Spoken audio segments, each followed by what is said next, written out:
দেখতেই পাচ্ছেন বন্ধুরা, আমি এখানে একটি কাটিং প্লাস নিয়েছি, যেটির সাহায্যে আমরা তার ছিলব এবং একটি ভালো কোম্পানির রাং নিয়েছি।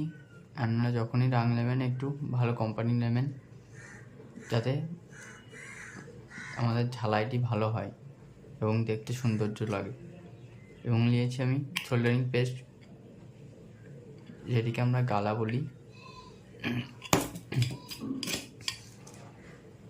এবং একটি লাইটের পিসিপি। এর ওপর আমি সোল্ডারিং করে দেখাবো আপনাদেরকে।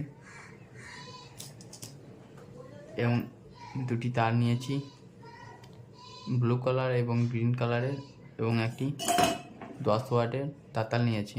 তাতালটিকে সেনের কোট মধ্যে রেখেছি, কারণ এটি খুবই তাড়াতাড়ি গরম হয়ে যায়, এতে আমাদের কাজ করতে খুবই সুবিধা হয়। তাই দেখতে থাকুন। আমাদের অনেকে কী করে সাধারণত শোল্ডার করার জন্য প্রথমে এভাবে তারটি ছিলে নেওয়ার পর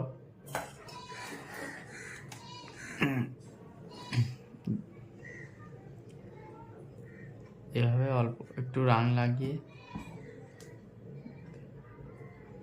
ডাইরেক্ট এরকমভাবে তারের উপর দিতে গিয়ে দেখে যে রাংটি একবারেই লাগছে না এবং খুবই অল্প লাগছে। এভাবে আমাদের ঝালাই ভালো হয় না।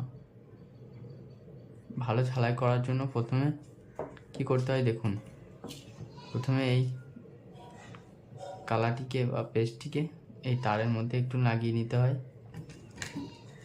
এবং ডাইরেক্ট রাংটিকে তাতালের মধ্যে না দিয়ে এভাবে তারের রাংটিকে ধরে এভাবে প্রথমে তারের ওপর একটু রাং লাগিয়ে নিতে হয়।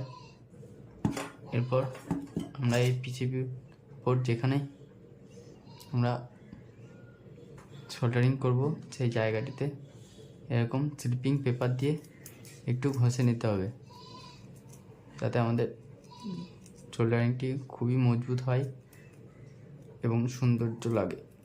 এভাবে একটু করে ঘষে নিতে হবে।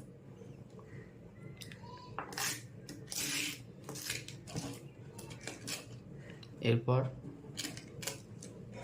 তারটিকে করে চাপিয়ে দিয়ে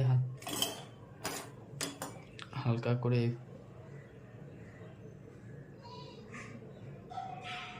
সোল্ডারিং আয়রন দিয়ে কাজ এভাবে ধরলেই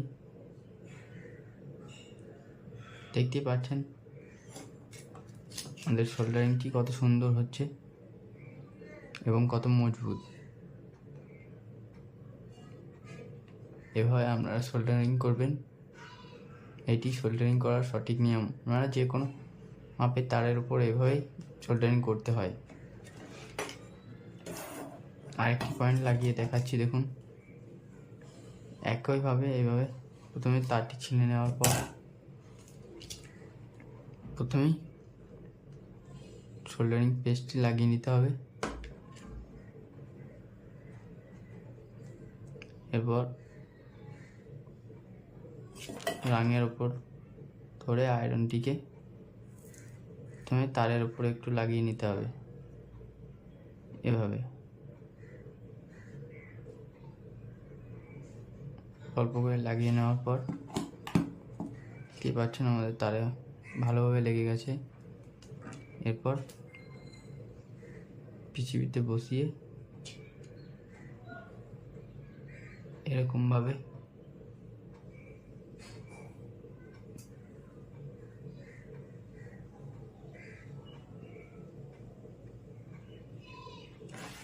এইভাবে ধীরে ধীরে দেখুন কত সুন্দর আমাদের দেখতে পাচ্ছেন, কত সুন্দর এবং কত মজবুত হয়ে গেছে আমাদের ঝালাইটি।